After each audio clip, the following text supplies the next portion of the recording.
marka ugu horeysa waxaan idin leeyahay ku soo dhawaada sanad guuradii 63aad ee ka soo wareegtay 1954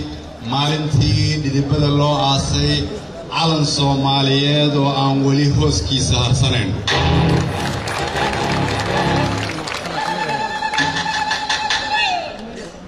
intaas ka sokow waxaan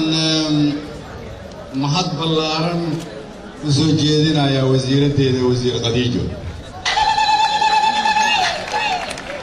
waxaan ku ammaanayaa kartideeda iyo hufnaanta waxaan ku ammaanayaa wadaniyaddeeda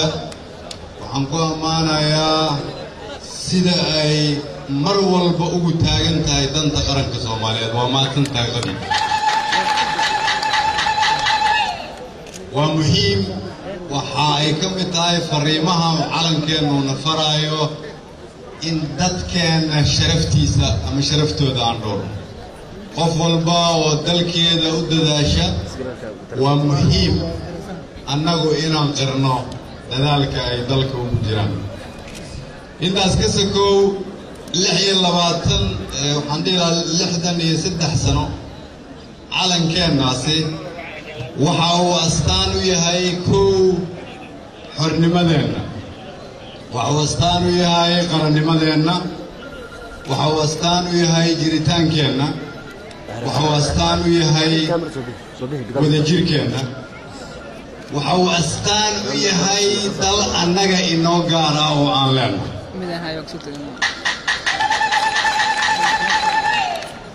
عميمة مركا إن لأقادو إن آنو علنكو قيمة يلنين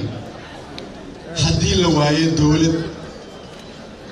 لواية دولة أي شعبكو آمنسيهين إن يقول ليهين هدي لواية نبت إن لهلو نبت وحي دليلو تهي إن أنا عاوة يضو هبانا سيدو بدولو هالكن كشاقي aan isugu imaanayno anagoo u dabaaldegayna calankeena sharafta leh haddii markaa aad shaki ka qabtaan in amniga magaaladeenu soo hagaagay waxaa daliil u ah meesha aan joogno caawa iyo sida wasiir Khadiijo gudoomiyuhu ay u sheegeen horumarka la sameeyay calanku qiimo yeelan maayo haddii la waayo midnimo calanku qiimo ma yeelan maayo haddii kalsooni iyo kala dambeyn la waayo calanku qiimo yeelan maayo haddii annagu aan calanka ixtiraam weyn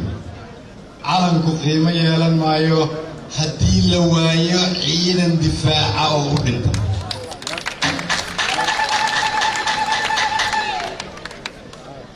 sidaas daraaddeed waxaa ogaataan caawa waxaan halkan u taaganahay 63 sano kadib inay dad Soomaaliyeed u soo dhinteen kuna bixiyeen dhiigooda si anagu caawa aan halkan ugu noolaano xorriyad si aan caawa halkan ugu dabaaldegno calankaas dadkii Soomaaliyeed oo nooga soo tegay noo keenay calankan iyo kuwa ka soo shaqeeyay inuu jiraba waxay nooga tageen fariimo kala duwan waxaa ka mid ahaa kow in waxaan midnimo ku weyno aan lagu keenayn khilaaf iyo isbarbaryaa waxay nooga tageen in nabad waxaan ku weyno aan lagu keenayn colaad iyo qalalaase dalka laga oogo waxay nooga tageen in walaalnimo iyo isqadarin waxaan ku weyno aan lagu helayn nacayb iyo xaasidnimo sidaas daraaddeed waxaan rabaa caawa inaan xasuusanno waxyaabaha aan soo marnay waxaan soo marnay inaan ahayn dowladdii ugu horreysay Afrikaan ah ee dunida u sheegta waxa macnaha ay leedahay dimuqraadiyadnimadu waxaan rabaa inaad ogaataan dadkii calankeena dhidibada u aasay dadkii xorriyadda keenay inay ahaayeen kuwii ummadda aan la noolnahay dunidana u sheegay in dadka Soomaaliyeed ay ahaayeen gaar ahaan dadka ku dhaqan geeska ama qaaradda Afrika sida sida kala dambeynta iyo in qof waliba uu codkiisa qof ku doorto ay tahay sida keliya oo la isku xukumi kara annaguna aan tusaale u ahay tusaalahaas kadib baan annagu taariikhda Afrika ku leenahay waxaa ku xigtay dhibaatooyin badan dhibaatooyinkaas waxaa ka mid ahaa inaan soo marnay waqti uu dalkeennu ahaa dal madow oo dadkiisu ka cararayeen waxaa jirtay rajo madow waqti 27 sano waqtiyadii aan soo dhaafnay ka mid ah waxaa jiray dhaqaale xumo waxaa jiray horumar xumo waxaa jiray geeri iyo gablan badan waxaa jiray quus iyo faqri ummadda Soomaaliyeed hareereeyay waxaa jirtay cadaalad darro sinaan la'aan iyo hammi iyo rajo la'aan maanta 27 sano kadib waxaan joognaa magaalada Muqdisho waxaa bilaabatay dadkii Soomaaliyeed ee carari jiray inay dalka dib ugu soo laabtaan waxaa bilaabatay dadkii aan ciidamada qoran jirin inay saf u soo galaan inay ciidan noqdaan waxaa bilaabatay in dadkii aan dawladda Soomaaliya rabin inay u shaqeeyaan maanta saf loo soo galay in dawladda Soomaaliyeed loo shaqeeyo waxaa bilaabatay inaan galabtii 4 galabnimo kadib la socon jirin magaalada Muqdisho laakiin caawa waxaa muuqatay inaan habeenkii xafladeynayno waxaa muuqatay in qof walba dawladda u shaqeeya uu helo xuquuqdiisa waxaa muuqatay in amnigii wax laga qabtay waxaa muuqatay inay adduunyada noo soo jeesatay waxaa muuqatay in dawladda federaalka iyo golayaasha kala duwan iyo dawlad goboleedyada iyo cid walba inay dareemayso dalku inuu horumar ku tillaabsanayo waxaa muuqata rajo sidaas daraaddeed waxaad ogaataan inaan ka fikirno inay laba dariiq noo furan tahay keliya inaan hore u soconno iyo inaan dib u soconno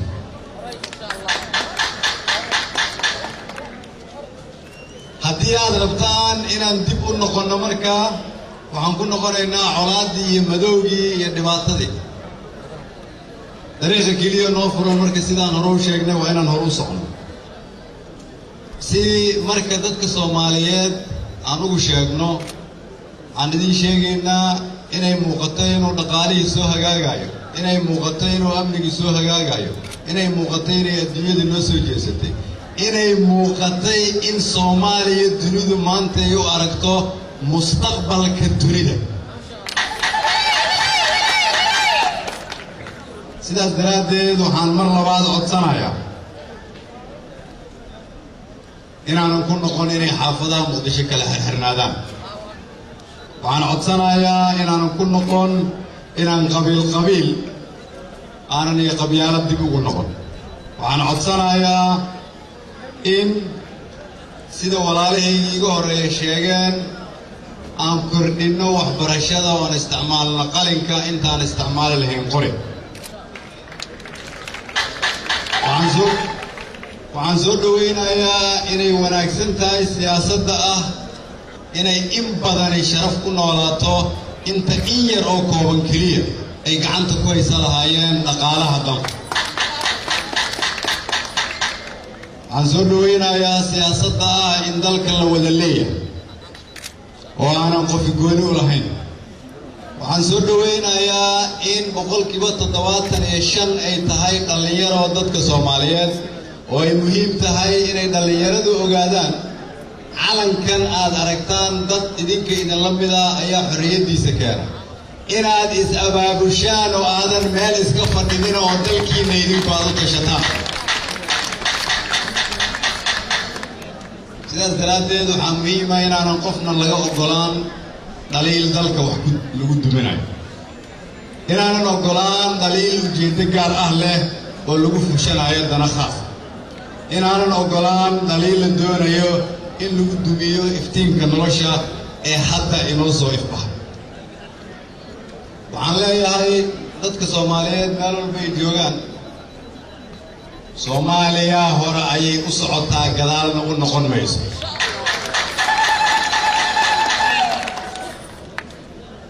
waxaan leeyahay dadka Soomaaliyeed haddii aad hore u arki jirteen in la niyad jabo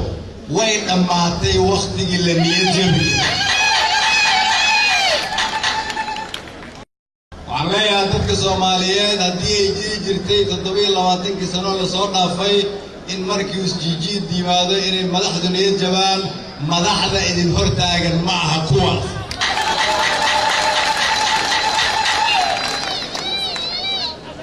hadday jirto qof Soomaaliyeed oo ka walwalsan maalmaha la qaybinaya ama buuq siyaasadeed dhacaya sidaas daraaddeed madaxdu